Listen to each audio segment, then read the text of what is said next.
Colossenses capítulo 1, versículo 1. Irmão, nós vamos ler até o versículo 10. Diz assim: Paulo, apóstolo de Jesus Cristo, pela vontade de Deus, e o irmão Timóteo, aos santos e irmãos fiéis em Cristo que estão em Colossos, graça a vós e paz da parte de Deus, nosso Pai, e do Senhor Jesus Cristo. Graças damos a Deus, Pai de nosso Senhor Jesus Cristo, orando sempre por vós, porquanto ouvimos da vossa fé em Cristo Jesus e da caridade que tendes para com todos os santos, por causa da esperança que vos está reservada nos céus, da qual já antes ouvistes pela palavra da verdade do Evangelho, que já chegou a vós, como também está em todo o mundo, e já vai frutificando, como também entre vós, desde o dia em que ouviste e conhecestes a graça de Deus em verdade. Como aprendestes de Epáfras, nosso amado conservo, que para vós é um fiel ministro de Cristo, o qual nos declarou também a vossa caridade no Espírito. Por esta razão, nós também, desde o dia em que o ouvimos, não cessamos de orar por vós e de pedir que sejais cheios do conhecimento da sua vontade, em toda a sabedoria e inteligência espiritual, para que possais andar dignamente diante do Senhor, agradando-lhe em tudo, frutificando em toda boa obra e crescendo no conhecimento de Deus. Amém? Irmãos, eu já quero entrar aqui com a introdução dessa mensagem, dessa carta de Paulo aos irmãos de Colossos. E Colossenses, meus irmãos, assim como Filipenses, Efésios e Filemon, é chamada de a epístola das prisões. Por quê? Porque Paulo, meu irmão, ele escreveu esta carta do cárcere em Roma. E nós sabemos que Paulo, ele estava sob custódia romana. E Paulo, ele permaneceu ali o tempo que foi determinado por eles para que ele estivesse ali em custódia por Roma. Não que ele tinha roubado, defraudado ninguém, mas para pregar o Evangelho de Cristo. E nós vemos, meus irmãos, que Paulo, ele gozava de algumas certas liberdades que não se ofereciam a todos os detentos. Mas como Paulo era um homem fariseu, guardador da lei, ele tinha alguns tipos de liberdade. E nós vemos que foi permitido que Paulo escrevesse cartas, e ele recebia também visitas ali quando ele estava preso em Roma. E nós vemos que Colossos era uma pequena cidade na Ásia Menor. Sabemos que Paulo pregou ali bastante toda aquela região da Ásia Menor. E, meus irmãos, quando Paulo ele começou a escrever esta carta, não tinha como ele sair daquela prisão e deixar essa carta aos irmãos de Colossos. Mas Tíquico, ele estava de viagem e passou por ali, e Paulo entregou essa carta a ele, e ele levou essa carta à igreja de Colossos.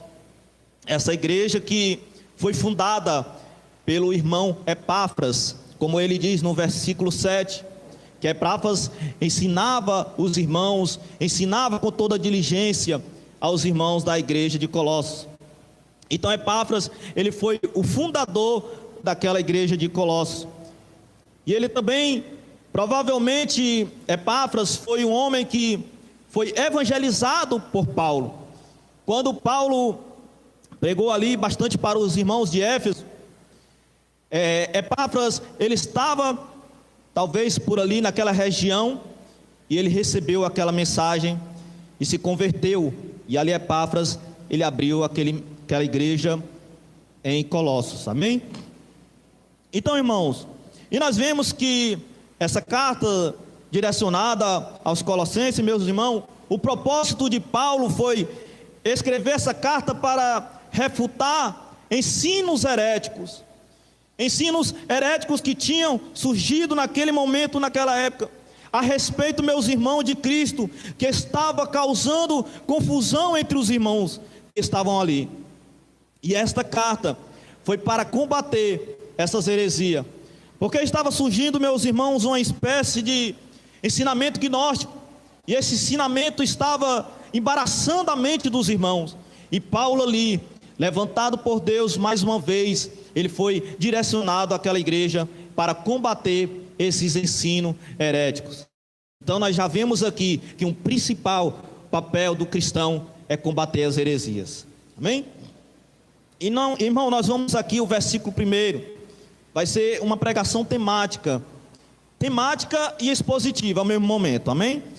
E Paulo aqui, no versículo 1, ele diz, a saudação de Paulo, apóstolo de Jesus Cristo, pela vontade de Deus, e o irmão Timóteo,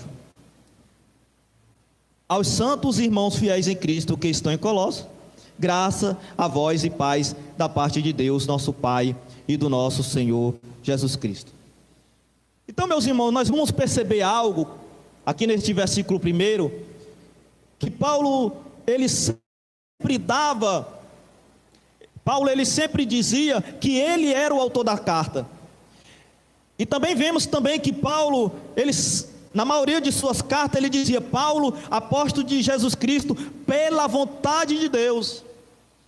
Ou seja, Paulo estava querendo dizer que ele não tinha sido levantado por uma designação humana, ele não tinha sido escolhido para o apostolado por homem algum daquela época. Mas Paulo, ele ressalta sempre em suas cartas que ele foi designado e eleito pelo Senhor para levar a mensagem, para levar o evangelho de Cristo. Por quê?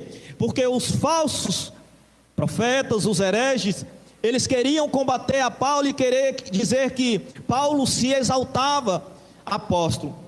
Muitos daquela época diziam que Paulo era um homem mentiroso, que ele mesmo tinha se nomeado apóstolo, ele mesmo tinha se exaltado, mas não. Paulo, ele sempre colocava nas suas cartas que ele tinha sido escolhido pela vontade de Deus. E aqui no versículo 2 ele diz aos santos, aqui nós vemos que essa carta está direcionada exatamente àquela igreja de Colossos. Aos santos irmãos fiéis em Cristo, que estão em Colossos, graça a vós e paz da parte de Deus, nosso Pai, e do Senhor Jesus Cristo. Então nós vemos, irmãos, que Paulo era de comum quando ele diz aos santos irmãos fiéis em Cristo, que estão em Colossos, graça a vós e paz. Paulo, ele sempre adicionava, meus irmãos, elementos cristãos às suas saudações, para recordar na mente daqueles irmãos e a todos aqueles que liam as suas cartas, que ele era chamado por Deus para difundir o evangelho. E Paulo, ele sempre enfatizava que a autoridade de suas palavras vinham de Deus, e ele sempre era grato por isso, pelas bênçãos do Senhor. E Paulo, por isso ele começa dizendo aos santos irmãos fiéis em Cristo, que estão em Colossos, graça a vós e paz da parte de Deus, para que aqueles irmãos viessem entender que aquela autoridade, aquela carta era transmitida e inspirada por Deus. E com certeza, meus irmãos, esses irmãos dessa igreja, com certeza eles devem ter recebido essa carta com muita alegria e com muito gozo, porque nos versículos mais à frente nós vamos ver a alegria que aquela igreja tinha e a espiritualidade que aqueles irmãos seguiam avante na obra do Senhor. Amém? E a partir do versículo 3, nós vamos ver a fé e a caridade dos colossenses, e a oração de Paulo pelo seu progresso espiritual, o desejo de Paulo pelo progresso espiritual daquela igreja. Então nós vamos ler aqui o versículo 3. Paulo, ele diz: graças damos a Deus, Pai de nosso Senhor Jesus Cristo, orando sempre por vós. Paulo, ele está dizendo, irmão, nós sempre damos graças a Deus. Paulo, ele estava lembrando aquela igreja que não tinha esquecido daqueles irmãos. Que Paulo, ele não tinha esquecido da cidade que ele tinha evangelizado, dos locais que ele tinha evangelizado. Ele disse: irmãos, nós sempre damos graças a Deus, Pai de nosso Senhor Jesus Cristo, orando sempre por vós. Porque talvez muitos cristãos daquela igreja poderiam estar até desanimados, e também ouvindo aquele tipo de heresia, aquele tipo de doutrina gnóstica que tinha chegado naquela região. Talvez tinha deixado muito daqueles irmãos desanimados, tristes.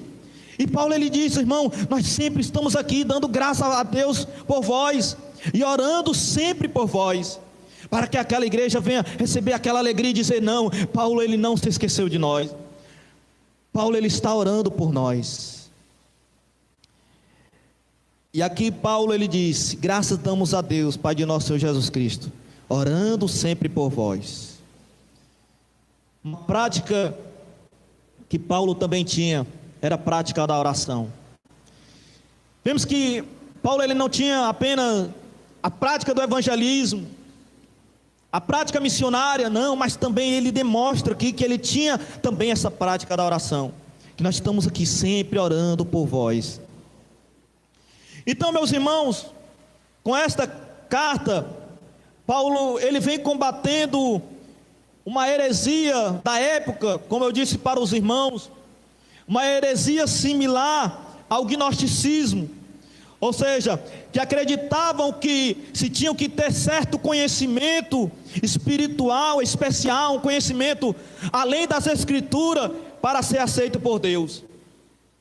Embora, meus irmãos, essas pessoas que estavam ensinando isso, se declaravam cristãos, eles achavam que somente o evangelho da verdade, somente as escrituras não era suficiente com o caminho da salvação.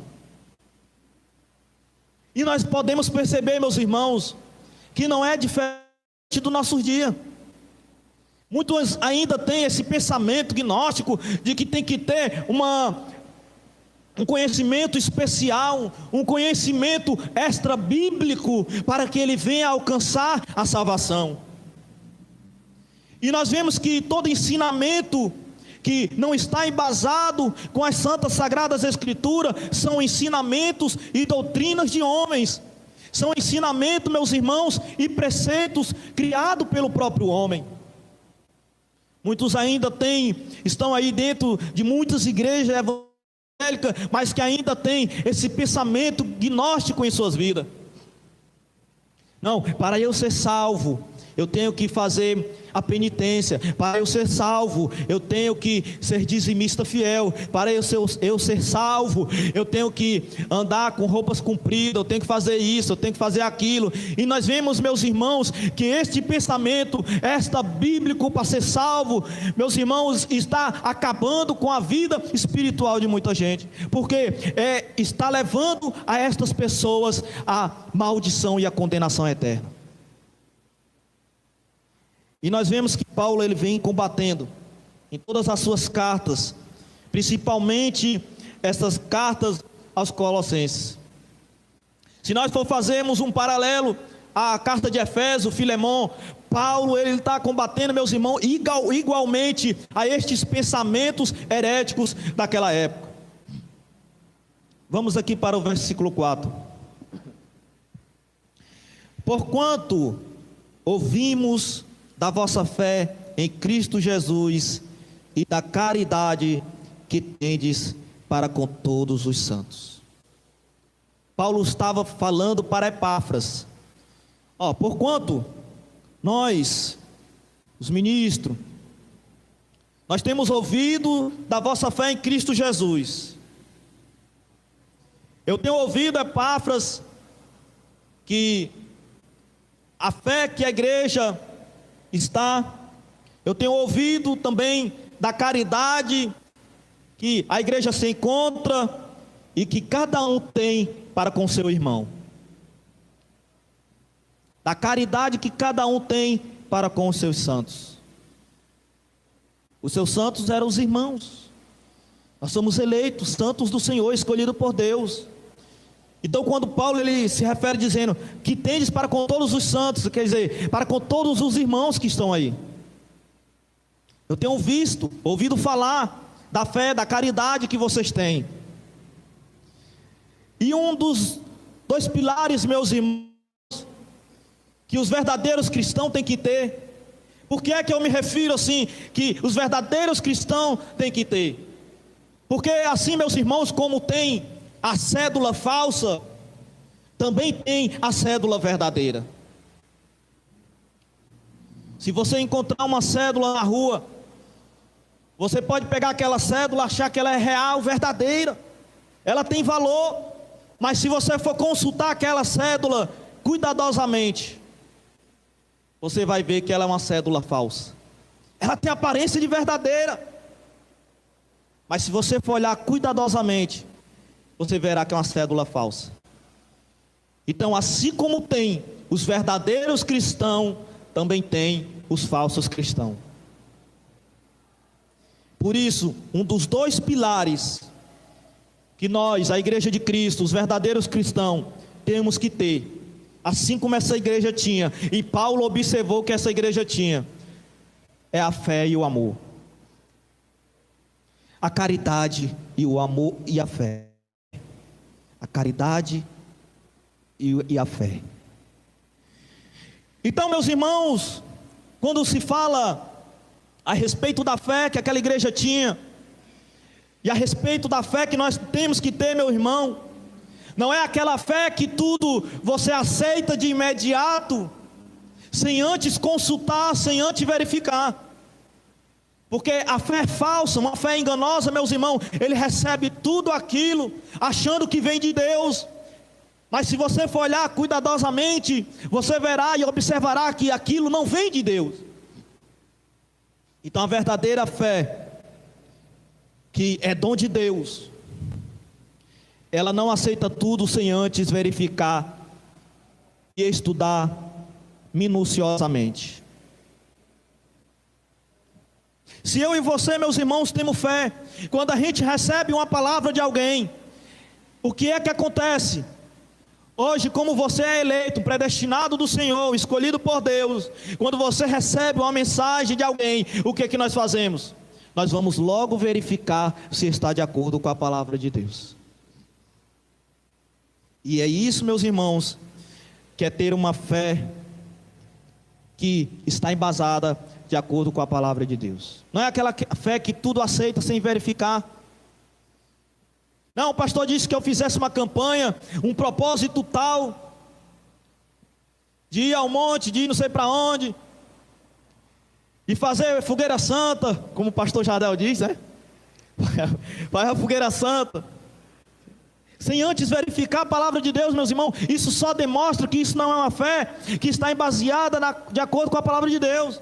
Isso não demonstra que essa pessoa é uma eleita de Deus, porque a fé dela é uma fé que não leva ela a estudar, examinar a palavra de Deus. É uma fé pequena, fajuta, que tudo aceita. Tem até pastor aí, meus irmãos, que faz jejum, que colocou até os irmãos para comer capim. Aí o povo saiu tudo louco da igreja, foram lá comer capim. Então, meus irmãos, é esta fé que aquela igreja tinha. Uma fé que recebia uma palavra e ia estudar a palavra de Deus. E essa fé, meus irmãos, que a pessoa tudo aceita sem antes verificar a palavra de Deus. Só para nós termos uma noção, essa fé, quando ela é levada ao excesso, ela é muito alimentada, ela produz, meus irmãos, o fanatismo na vida de muitas pessoas. Aquela pessoa se torna uma pessoa fanática, porque ela recebe tudo sem antes examinar na palavra de Deus. E é isso que leva muitas pessoas a comerem capim. Se tornam pessoas fanáticas, meus irmãos. Uma fé sem espaldo na palavra de Deus, sem verificação da palavra de Deus, leva muitas pessoas ao fanatismo.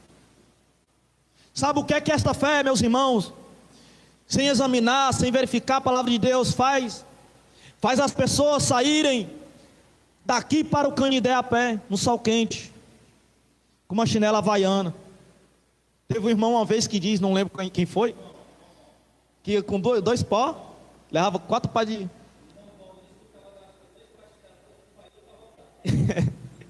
2 pás de chinela, 2 para ir, 2 para voltar. Além de ir a pé, ainda gastava 2 pás de chinela, misericórdia. Enquanto gente aí precisando de um par de chinela, né? É isso que o fanatismo faz. Leva as pessoas a subirem escada de joelho, a entrarem em uma igreja, em um local que ele chama de igreja, de joelho. Faz as pessoas, meus irmãos, jejuarem 1 semana, 2 semanas. Até no caso do homem que foi tentar jejuar 40 dias. Não chegou nem 15, mano. Chegou nem 15 dias, ele morreu. É isso que o fanatismo faz com as pessoas. É isso que faz as pessoas, meus irmãos, acharem que a sua fé é verdadeira e colocarem bomba no seu corpo todo e explodirem. É isso que uma fé, meus irmãos, sem consultar e verificar a palavra de Deus faz. Então, meus irmãos, assentado neste mesmo erro de receber uma fé e aceitar tudo, muitos, meus irmãos, das religiões, eles sempre lutaram para impor aos seus seguidores uma fé ingênua e ignorante, baseada em dogmas. Eles ensinam até hoje, e têm ensinado o povo uma fé ingênua, ignorante, baseada em dogmas. Para você ser salvo, você não pode beber Coca-Cola. Para você ser salvo, você não pode comer carne, não pode beber café. Para você ser salvo, você tem que confessar que Ellen White era uma profeta de Deus. Para você ser salvo, você não pode comer frango a cabidela. Churisco da Assembleia de Deus. Não pode.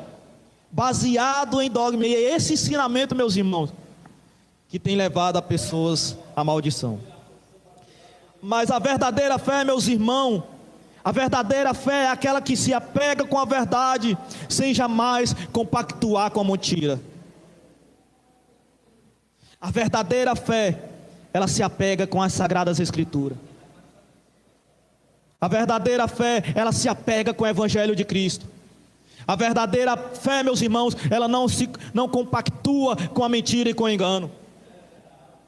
Se você, meus irmãos, ouviu uma mentira, você recebeu uma profetada mentirosa, se você recebeu uma palavra de mentira, de engano do seu pastor e você aceita, você que está ouvindo, a sua fé, meus irmãos, a sua fé é uma fé em vão, porque você está compactuando com a mentira, você está compactuando com o falso profeta, e o final do falso profeta é um lago de fogo e enxofre. Aí Paulo ele vem dizendo: porque eu tenho visto da vossa fé e da caridade. A caridade é o amor, irmãos. E para destacar que este amor não é apenas um sentimento emocional, Paulo ele cita com caridade. É um amor, meus irmãos, que vai além do nosso amor para com os nossos familiares. É um amor que vai além disso, meus irmãos. Todo amor, meus irmãos, nós temos que ter isso em mente. Ele emana de Deus. Todo amor, ele vem de Deus. E assim, meus irmãos, aquele que não ama, não conhece a Deus. Se nós observarmos João, que pregou bastante sobre amor, se nós lermos lá no capítulo 4, do versículo 7 de João, ele diz: amado, amemo-nos uns aos outros, porque o amor procede de Deus, e todo aquele que ama é nascido de Deus e conhece a Deus. E aquele que não ama, ele não conhece a Deus e não conhece o que é o amor, e nunca foi nascido de Deus. O amor, meus irmãos, não é apenas em você dar um prato de comida para uma pessoa que está na rua, não. Mas o amor, meus irmãos, que Paulo tem colocado aqui, a caridade vai muito além disso. Vai muito além de você dar um prato de comida para alguém. Não que isso seja errado, meu irmão, mas isso também faz parte da vida do cristão, ajudar aqueles que estão necessitados. E principalmente, ajudar aqueles que estão ao nosso derredor. Olha ali, por isso que ele diz, a caridade que tendes para com todos os santos. A caridade, eu vejo o amor que vocês têm para com o próximo, com os irmãos que estão aí perto de vocês, ao lado de vocês. Jesus também, meus irmãos, ele falou, lá em João, no capítulo 13, no versículo 35, dizendo: nisto conhecerão todos que sois os meus discípulos. Como que vamos conhecer todos os discípulos do Senhor? Se tiverdes amor uns com os outros. Se não tem um amor um com os outros, este não conheceu a Deus, este não conheceu o Senhor, este não sabe quem é Deus, este nunca conheceu, porque ele não tem um amor. Mas aquele que tem o amor, aqueles que estão ao nosso derredor servem de testemunha para nós e diz: este homem e esta mulher é um verdadeiro homem, uma mulher de Deus. Por quê? Porque demonstram um amor. Porque eles demonstram que têm um amor para com o seu próximo. Tem um amor para aqueles que lhe feriram. Tem amor com aqueles que lhe magoaram. E logo se arrependeram e demonstraram o amor de Cristo em suas vidas. Então, meus irmãos, o verdadeiro amor cristão, ele nos leva, ele nos conduz a refletir Jesus em nossas vidas. E exatamente ao nosso próximo. E isto, meus irmãos, só é possível em que? Através do amor. Então nós precisamos ser reconhecidos como verdadeiros cristãos de Jesus. Precisamos, meus irmãos, refletir o amor de Jesus. O amor de Jesus era para com aqueles que estavam perdidos. O amor de Jesus, meus irmãos, era para com aqueles que ninguém dava nada na sociedade. O amor de Jesus era para com esses. Aquela mulher prostituta, quando chegou aos pés de Jesus e começou a derramar aquele perfume caro, aqueles que estavam ali achando homens conhecedores da lei, disseram: olha, se ele soubesse quem é esta mulher, se ele soubesse o que esta mulher faz, que está aos pés dele, ele seria verdadeiramente um profeta de Deus. Mas Jesus, meus irmãos, ele veio exatamente para os seus, para aqueles que estavam perdidos, para aqueles que a sociedade não queria ao seu lado, para aqueles que a sociedade baniam.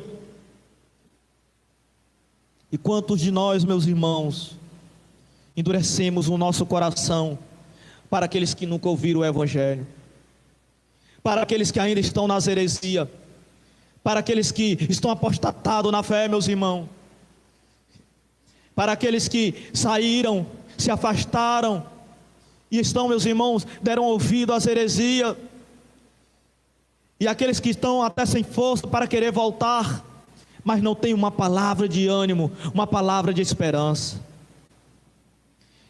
E através do amor nós se chegamos a estes, meus irmãos, para demonstrar o amor de Cristo e vermos que estas pessoas não são pessoas impuras, não são pessoas, meus irmãos, leprosas, cancerosas, mas entender que o amor de Deus, que a paz, a graça de Deus está sobre a vida desta pessoa. E no momento, meus irmãos, que ela se sentir fortalecida por Deus, tocada por Deus, o amor de Deus alcançou esta vida para que ela possa ser regenerada. E nós sabemos, meus irmãos, que nós somos salvos pela graça, pela fé no sacrifício de Jesus Cristo.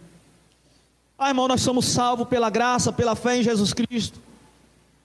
Mas se nós lemos, meus irmãos, também lá em Tiago, capítulo 2, e o versículo 26 está escrito: porque assim como o corpo sem espírito é morto, assim também a fé sem obras é morta.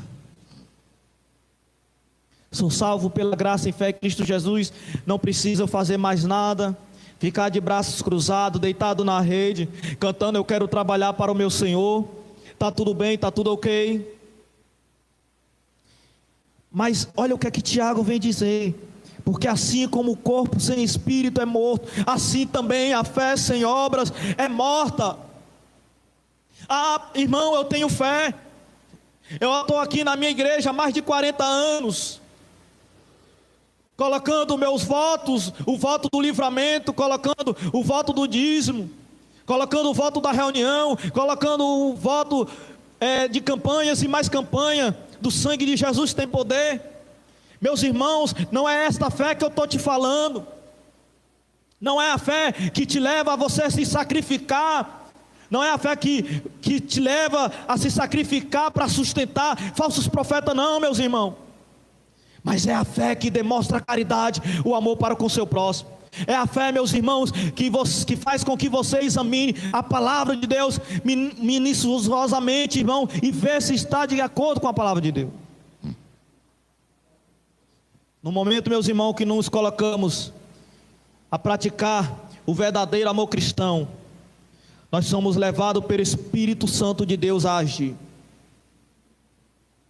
Um eleito de Deus, meus irmãos, um predestinado por Deus, ele não fica apenas de braços cruzados, ele é levado para agir.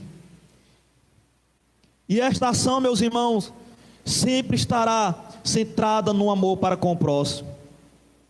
E este ensinamento que Tiago dá, meus irmãos, é que não somos salvos pelas obras, mas para as boas obras. O eleito de Deus, meus irmãos, ele não é salvo pelas obras, mas o eleito de Deus, ele demonstra, ele é despertado, meus irmãos, a despertar as boas obras em sua vida. Se não é um eleito de Deus, ele não demonstra boa obra. Se não é um eleito predestinado do Senhor, ele não exerce as boas obras.